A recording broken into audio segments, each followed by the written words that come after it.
মিমি নুসরতের মতো যেটা হয়, ওদের মুখ দেখিয়ে ভোটে জেতানো হয়, তারপরে এলাকা চালায় এক একজন ক্রিমিনাল। যদি মনে হয় যে আমি আপনার মেয়েকে বউকে ক্রিমিনালের হাতে ছেড়ে দেবো, বাড়ি থেকে বিকালবেলা বেরোবে আর সন্ধ্যাবেলা ফিরবে না, ওকে তৃণমূলকে ভোট দিন। দেখুন, লকেট চট্টোপাধ্যায় ডেফিনেটলি শিল্পী ছিলেন, কিন্তু উনি একদম রাস্তায় নেমে মাঠে নেমে মানুষের কাজ করবেন বলে কিন্তু উনি ওনার কেরিয়ার পুরোটাই ছেড়ে চলে এসেছেন। লকেট চট্টোপাধ্যায় যখন রাজনীতিতে যুক্ত হয়েছেন এমনটা নয়, কিন্তু তার কেরিয়ার নড়বড়ে হয়ে গেছে, তাই তিনি রাজনীতিতে আসছেন। আমরা লকেট চট্টোপাধ্যায় রাস্তায় নেমে তৃণমূলের চুরি চুরির বিরুদ্ধে লড়াই করা দেখেছি, পুলিশের হাতে এবং তৃণমূলের হাতে গুন্ডাদের কাছে নিগৃহীত হওয়া দেখেছি।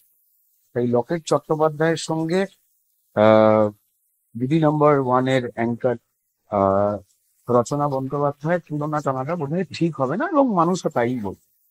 এবার সেক্ষেত্রে হচ্ছে নির্বাচনী বৈতরণী থেকে যে কোনো একটা দেশের, গণতান্ত্রিক দেশের মানুষ যার বয়স 18 দাঁড়াতে পারেন ভোটে, কিন্তু ডিপেন্ড করছে যে আপনি কাদের হয়ে দাঁড়াচ্ছেন। তো যেখানে পশ্চিমবঙ্গের প্রত্যেকটা মানুষের কাছে প্রমাণিত হবে পশ্চিমবঙ্গের মানুষের অধিকার, কয়লা, বালি, গরু, চাকরি যা লুট করছে, সেটা কি রচনা দেবী জানেন না? নিশ্চয়ই জানেন। নাকি এরকম হয়েছে এরকম কোনো ঘটনা যে রচনা দেবী রাত্রিবেলা ঘুমাচ্ছেন, হঠাৎ করে খটাৎ করে আওয়াজ বেরো, রচনা দেবী বারান্দায় বেরিয়ে এলেন দরজা খুলে, ব্যালকনি, সেখানে তো ফুল গাছের টব রাখা আছে, কিংবা ধরুন তার মগ রাখা রয়েছে, কিংবা ঘর মোছার ছেঁড়া ন্যাতা, নিরঞ্জন ন্যাতা, ভালো ন্যাতা, কিংবা ধরুন আহ কিছু গামছা গামছা এই ধরুন হঠাৎ করে এসে দেখবেন যেটা চোর, তৃণমূলের কাউন্সিলর হতে রচনা বানাচ্ছিল, ও লাভ ইউ চোর, I love you, please come and have a cup of tea with me, এরকম বলেছেন। আই লাভ চোরস। তিনি আগে অভিনয় করতেন সিনেমাতে, এবং তারপর সময়ের জন্য, বয়সের জন্য ডেফিনেটলি তিনি এখন সেইভাবে সিনেমা করেন না। তিনি অ্যাঙ্কারিং নিয়েই রয়েছেন এবং যথেষ্ট ভালো কাজ করছিলেন। তার শোতে কিন্তু সমাজের বিভিন্ন স্তরের মহিলারা এসে তার দুঃখ যন্ত্রণার কথা বললেন, এবং সেই দিদি নাম্বার ওয়ানে তিনি, যাকে দাদি নাম্বার ওয়ানে পাঠানো উচিত আমাদের শ্রদ্ধেয় মুখ্যমন্ত্রী, যিনি আমাদের দাদিমা পিসিমা যাদের বলছেন, তাকে ডেকে নিয়ে এলেন এবং খুব মিষ্টি মিষ্টি প্রশ্ন করলেন। এবং আমার বাড়িতে যে মা ঠাকুমারা রুটি করে, হয়তো রচনা বন্দ্যোপাধ্যায়ের বাড়িতেও রচনা বন্দ্যোপাধ্যায় মা পিসিদের রুটি করেন, আমি কিন্তু কোনোদিন রচনা বন্দ্যোপাধ্যায়কে এরকম করে তাকিয়ে থাকতে দেখিনি, কিন্তু শাহ রুটি বানাচ্ছি পিসি।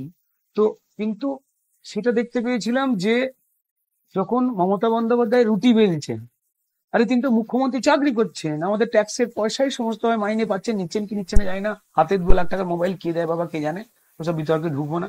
একটা মানুষের নামে অকারণ ইয়ে করে লাভটা কি আছে? যখন 10টা লোক বলছে, আমি নাই বা নাই বললাম, এমনি তো সবাই বলেন যে ওই সব করে নাকি ইনকাম, আমি নাই বললাম। তো তার তার উপরে 2 লক্ষ টাকার ফোন হাতে কি করে আছে? টালির চালে থাকেন ডেফিনেটলি, এসি লাগানো ঘরে। আমিও বোলপুরে কদিন আগে গেছিলাম, সেখানে টালির চালের ঘরে থাকতে ভাড়া করতে গেছিলাম, 7,500 টাকা মতো ভাড়া চেয়েছিল, কটেজ টালির চাল। আর সিমেন্টের বাড়ি যেগুলো ছিল সেগুলো ছিল 2,500 টাকা।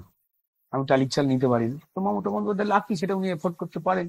আর ওনার কবিতার বই পশ্চিমবঙ্গের প্রত্যেকটা শিক্ষিত মানুষ নিজেদের জন্মদিনে উপহার দিচ্ছে, শ্রাদ্ধ বাড়িতেও গেলে ওই বই উপহার দিচ্ছে।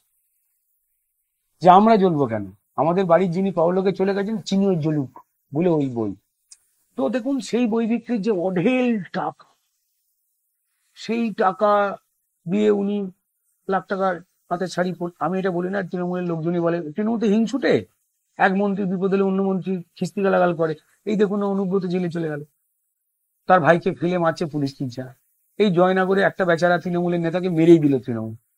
এই কুণাল ঘোষ দেখুন না, উঠতে বসতে যত না বেশি বিরোধীদের আক্রমণ করে গালাগাল দেয়, সেই শুরু করেছে মমতা বন্দ্যোপাধ্যায়, যদি চোর মোর হ্যান ত্যান কি না বলে যাও মমতা বন্দ্যোপাধ্যায় ওই শুনতে মনে ওকে চোর বলেছে বলে দলের একটা কি একটা করে দিল, তলাপাত্র না ভাঙাবাদ। এই কদিন আগেই এই সুদীপ বন্দ্যোপাধ্যায় তাকে বললো বড় গাড়ি বলে ওই নাকি বড় শাহজাহান।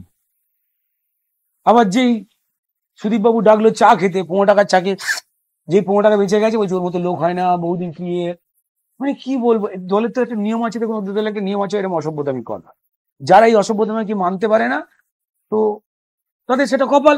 এবার রচনা বন্দ্যোপাধ্যায় এটা মানতে পেরেছেন, দেখেছেন ওয়াও এরা চুরি করে গরিবের চাকরি, ওয়াও এরা চুরি করে গরিবের জব কার্ড, ওয়াও এরা চুরি করে গরিবের আবাস, গরিবের রেশন চাল ডাল, wow wow wow, let's stand beside them, ওদের হয়ে দাঁড়াবো।